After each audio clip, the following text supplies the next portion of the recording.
No, agreed Dumbledore. You are a braver man by far than Igor Karkaroff. You know, I sometimes think we sort too soon. This is a pretty interesting what if in the Harry Potter series because so many things happen because of this sorting. This is possibly the most talented class ever to walk through Hogwarts. I mean, even with the characters we see in the series, we know Lupin as the best defense against the dark arts teacher Harry has, and Snape is the potions master, the half blood prince, who knows potions better than the textbooks. And neither of them is considered the best at what they do in their year, because James and Sirius are described as the best in their year at everything. But even then, Slughorn wouldn't say any of those characters is the best in their year at potions.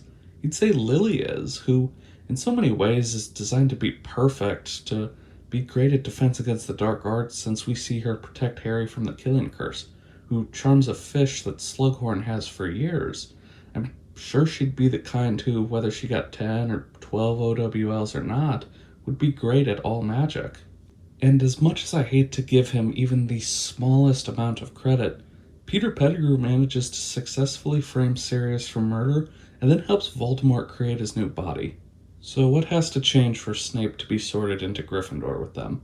I mean, that's the easy part here because we have an example of what needs to happen for someone who should be sorted into Slytherin getting sorted into Gryffindor. It's kind of a famous one, maybe you've heard of it. Not Slytherin. Not Slytherin. Not Slytherin, eh?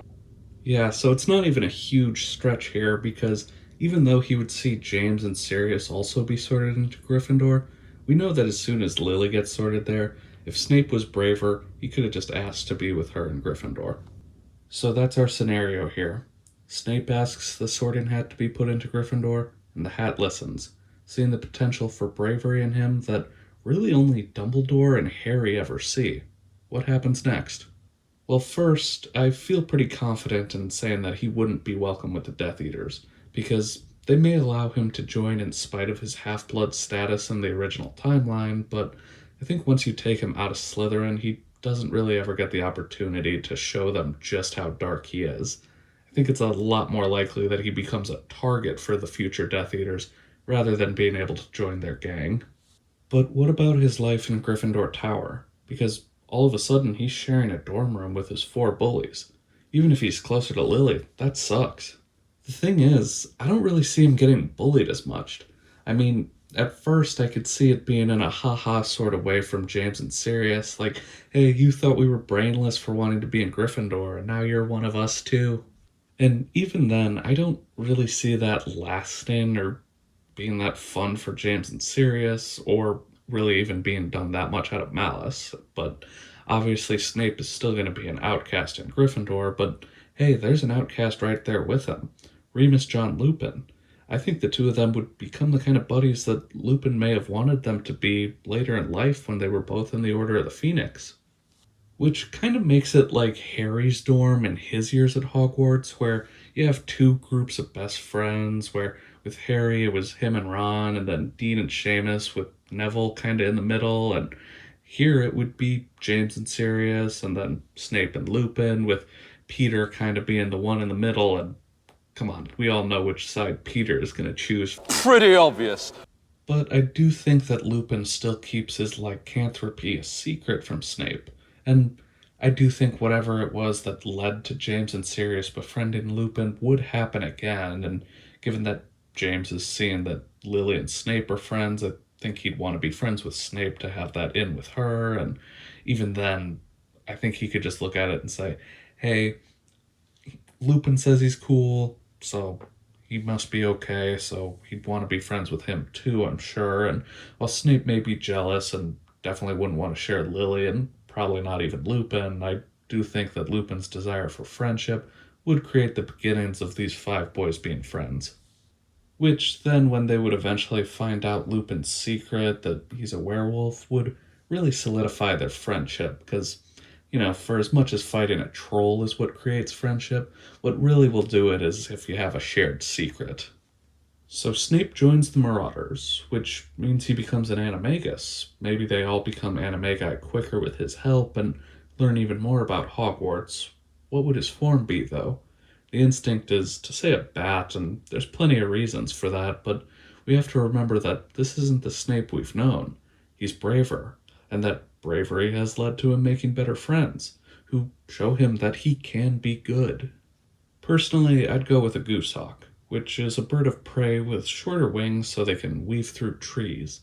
A wizard whose patronus as a goosehawk is typically tenacious, focused, and a fierce protector. So the Marauders map would now be brought to us by Padfoot, Prongs, Moody, Wormtail, and Hawkeye. And I have a bow and arrow. None of this makes sense. Hey, not that Hawkeye. It's the 70s. And Sirius likes muggle things, so I'm talking about this Hawkeye.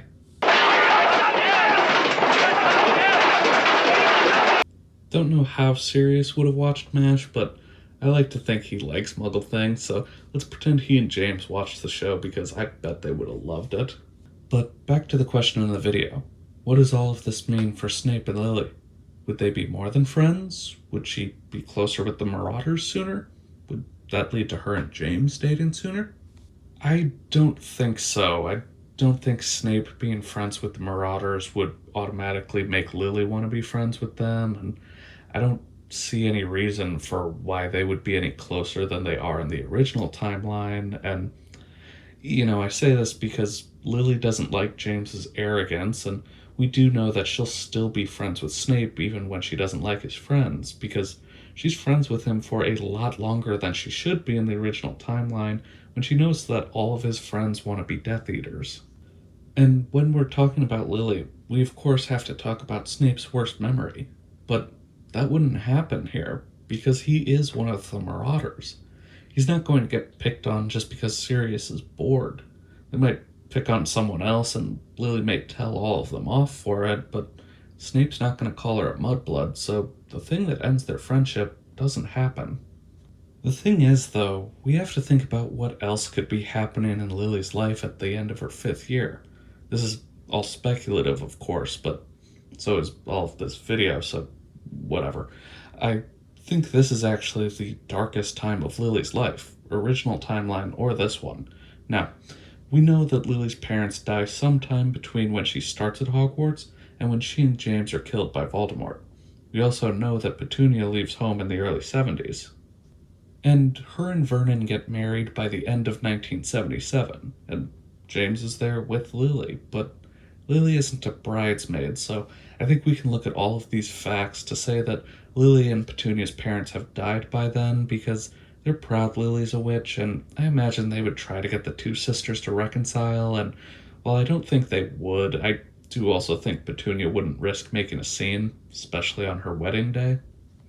And to give Petunia some credit, I also imagine she leaves in 1973 when she would most likely turn 18 because, first, we don't know exactly what year she's born. We only know that she's older than Lily, but combining with how obsessed she is with things appearing normal and, her being kind of immature in Snape's memories, I'll give her some of the benefit of the doubt here and say that she's only 5 years older than Lily, meaning she was born in 1955, and that their parents would still be alive when she does leave home, because I can't imagine her abandoning Lily when she never abandoned Harry. All of this to say, at the time of Snape's worst memory, Lily's parents have died recently, she's lost her sister, and in the original timeline, she's lost a very good friend. Maybe her best friend. Honestly, it's kind of weird how we never hear anything about Lily's friends, but the biggest evidence that all of this is happening now is after this, she starts dating James, who before she called an arrogant toe rag. But if Snape's in Gryffindor, then she doesn't lose her best friend, so does she start dating Snape? I'm going to say no here because I have to imagine that the thing that changes Lily's mind about James the most is that he helps her through all of the things that she's dealing with. Being fun when she needs it, giving her a shoulder to cry on, and everything in between. And I just can't see Snape being capable of this, even with better friends and the removal of his future as a Death Eater. Even in his memories, it seems like she's more interested in him because he has the answers for what's happening to her, and he's nice to her when they're alone, but nobody understands why she's friends with him, so they have to be seeing something too, and I have to imagine Lily, she sees it, she knows who Snape is deep down, but she still has to see what other people see too, right? So if James and Lily still get together, then what does Snape do next? Maybe that's his villain arc? That his love for Lily being unrequited is what pushes him to the Death Eaters? What we have to remember, though, is the future Death Eaters of his time aren't going to see him as an ally. They'll see him as one of the Marauders who they probably targeted and were targeted by. But more importantly, Snape's obsession with Lily defines his entire life. Even after she's been dead for 17 years and Dumbledore's not around to ensure he holds up the end of their bargain, it's still his love for her that guides his every decision. So I think Snape would rather have friendship with Lily than nothing at all, and while he may be more distant with James, I do think he would stay friends with all of the Marauders rather than have it be known that he's abandoning all of them because he's in love with Lily. And also, where else is he going to turn? He doesn't have the Death Eaters to turn to, and we do know that he comes from an abusive home, so he really has nowhere else to go. It's a really sad thing to say, but it is kind of true. I mean, his obsession with Lily starts because she's the first one to show him kindness and friendship, and I think he would at the very least still want that from Lupin and Peter and Sirius, and as much as he would be jealous of James, James has shown him kindness too in this timeline. But even with all of them being friends and being closer than ever, it's not all sunshine and rainbows, because the war is still here. Wormtail isn't suddenly going to become braver, so he's still going to be a spy for Voldemort.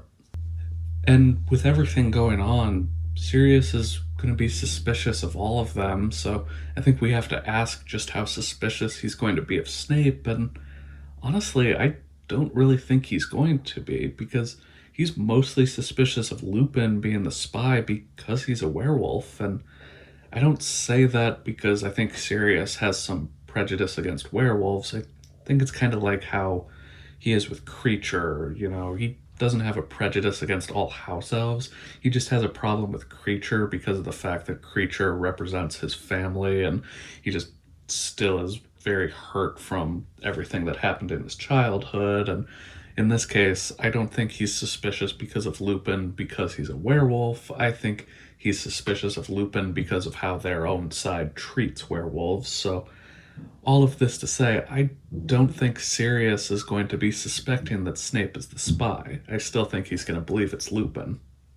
Which then brings us to the question of who do the Potters pick as their secret keeper?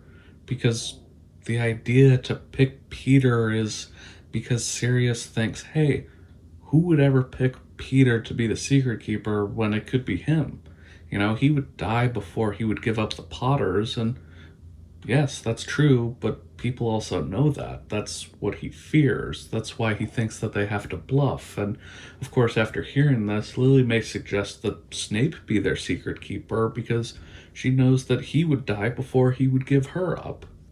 Also, if you've ever wondered why the Potters had to bluff who their secret keeper was, or what could have gone wrong if Sirius was the secret keeper and did die, you can click on the card up here. I did a full deep dive on the Fidelius charm. But as for who the Potters would pick to be their secret keeper, I could see it going either way. I think James would want to listen to Sirius's idea, and Lily would want Snape, and after they talk about it, I don't know who they would pick. What I do know, though, is that all of this is a moot point. Well, what? The reason the Potters have to go into hiding is because Voldemort hears the prophecy from Snape, but Snape isn't a Death Eater in this timeline, so there's probably not somebody at the Hog's Head to overhear Trelawney's interview. And to take it a step further, I don't think the prophecy ever gets made if Snape isn't there. My first reason for this is because Trelawney goes into a trance when she makes certain more important prophecies. We know this because we see her do it for Harry, that master and servant will be reunited, implying that some magical force is telling her this, or using her as a tool to make sure this knowledge is known. And The reason why this magical force would be interfering for the prophecy is because the two people who need to hear it are there. Dumbledore, who is interviewing Trelawney, and Snape, who is spying in the hallway.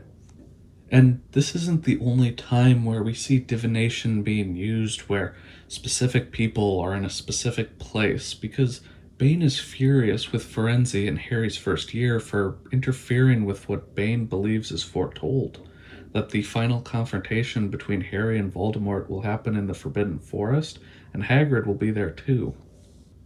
This is what will happen, of course, just not for 7 years. So, even though he's off by a few years, Bane is kinda right.